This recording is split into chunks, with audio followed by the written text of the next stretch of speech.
Hi guys, today we are here in London. The Harry Potter hysteria has seemingly faded away over the years. When I was a kid, I couldn't wait for the next movie to appear. Now, as an adult, I finally have a chance to visit all the iconic locations here in London.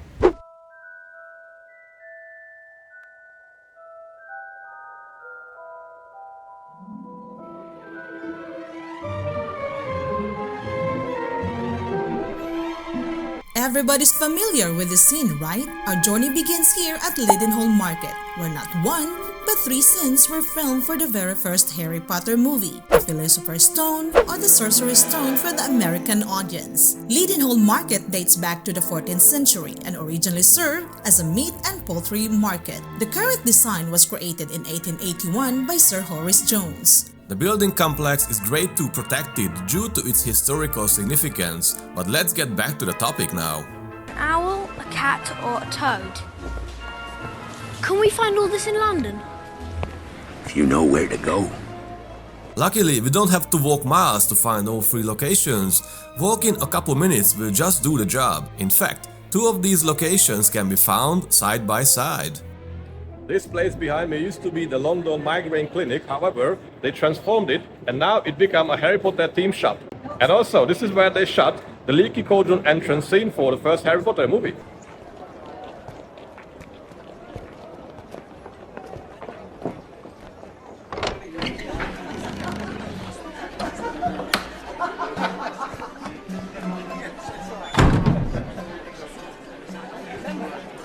This is Cecil Court, a historic street in London which served as an inspiration for the Diagon Alley in the movies. Even though in real life it looks quite different compared to the movies, if you add some shaders and reduce the light, it might get a little bit more familiar for all of us.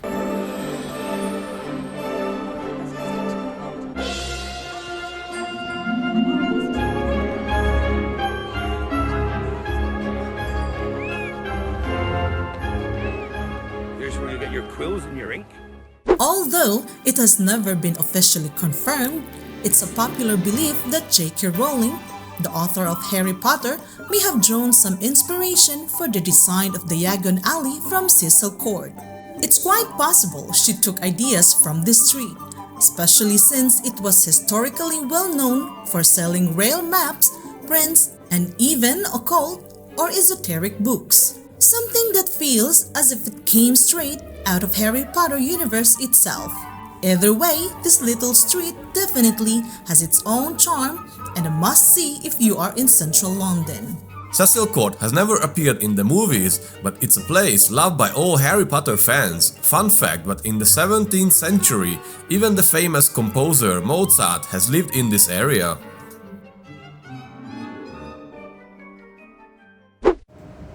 Goodwin's Court is an extremely narrow passage. Multiple shots were filmed here.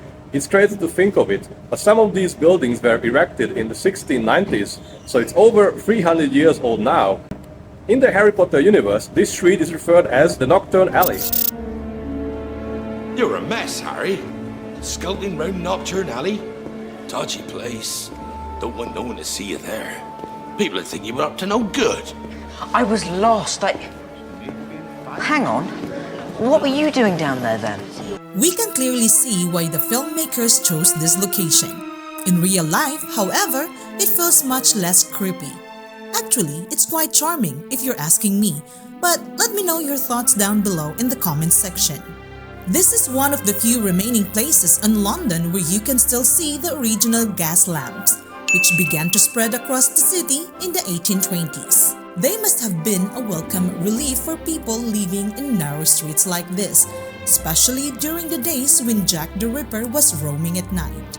Who knows, if we had visited on a dark and rainy evening, it might feel a little less charming. It's crazy to think that this area was only built about 40 years after the Great Fire of London. Today it has its own unique character, with a handful of shops and businesses still operating here. But time is short, so we must move on for now. The Great Scotland Yard, or the Ministry of Magic. Although it appears that the telephone booth has disappeared over the years, the building here is yet to remain intact. Apparently they also added some metal poles, prevent parking in the area. Or did they just remove for the sake of the movie? Let me know down below in the comment section. Here we are.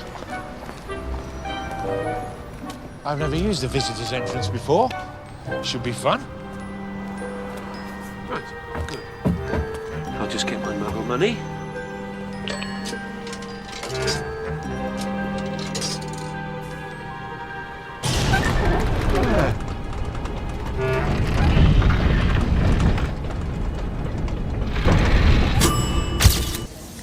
This place is the Clink Prison, and it's not for the faint-hearted.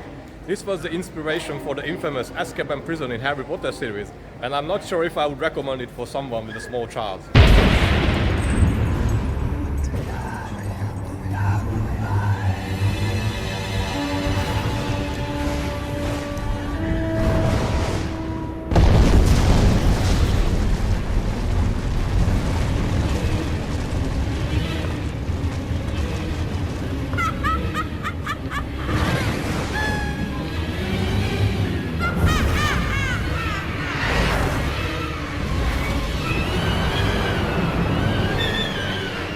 To be told, we didn't have time to visit the museum ourselves, so we borrowed this footage from Bollywood's YouTube channel. We put the link in the description for the full video. Tickets cost only £9 per person, so it's really a no-brainer. The Clink was one of the most notorious prisons in England, dating back to the 12th century. In 1780, it was destroyed during the Gordon riots. Its name gave birth to the modern-day slang, the Clink, which still means prison in British slang. While the Clink itself doesn't appear in the Harry Potter films, it feels straight out of the wizard world. The gloomy cells, iron bars, and eerie atmosphere echo the Azkaban of Harry Potter lore. Some fans even say visiting the Clink feels like stepping into a Muggle world version of a wizarding prison. Its location on Southwark also ties into London's darker, hidden side, just sort of inspiration J.K. Rowling might have drawn on when imagining the grim and magical corner of her world.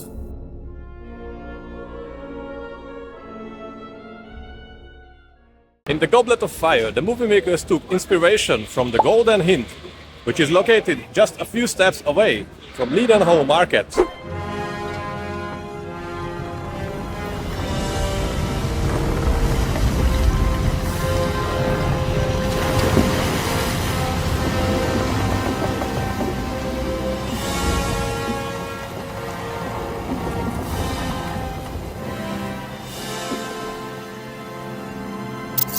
It's such a shame that we couldn't enjoy the view in its full glory due to the renovation of the ship and the nearby construction. But as always, we show nothing but the truth. So this is how the Golden Hinde looks as of August 2025. As I was desperately searching for footage online to show the ship in its full might, I realized that the scaffolding around it isn't just a temporary structure, but seems to be a more permanent distraction, as it also appears in videos recorded 3 years ago. Needless to say though, the ship remains impressive regardless.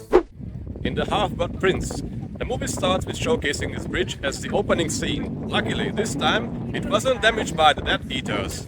But we better hurry before they return.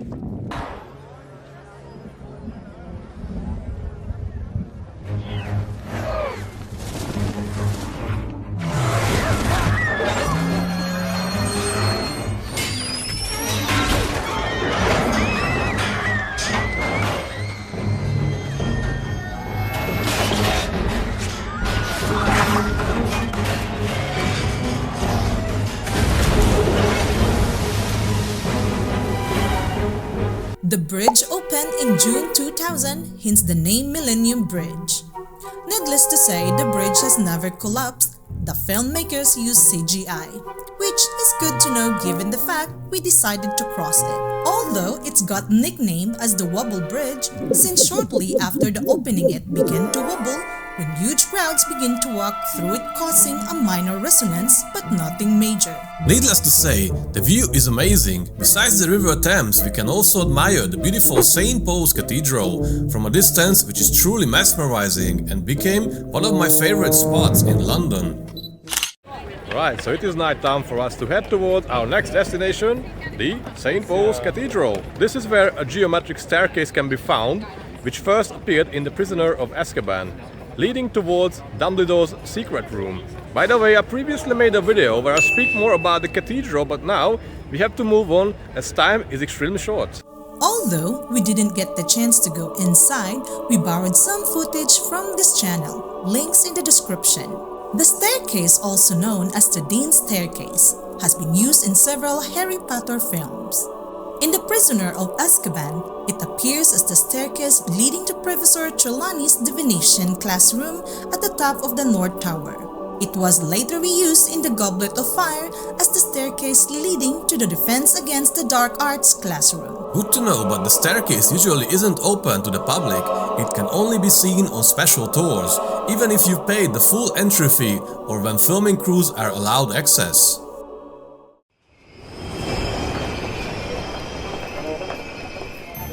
As a bonus, we couldn't miss Westminster Underground Station. Please remember this is a small channel, so every bit of support matters to us. You'll find our Patreon link down below if you'd like to support us. It's just the two of us making these videos, so if you enjoy what we do, don't forget to like, subscribe, and most importantly, share this video with others. Thank you for watching and making it this far into the video. Let us know your thoughts in the comment section below and tell us what you'd like to see in our next video. We welcome all feedback, positive or negative, as long as it's respectful. See you next time and have a good one.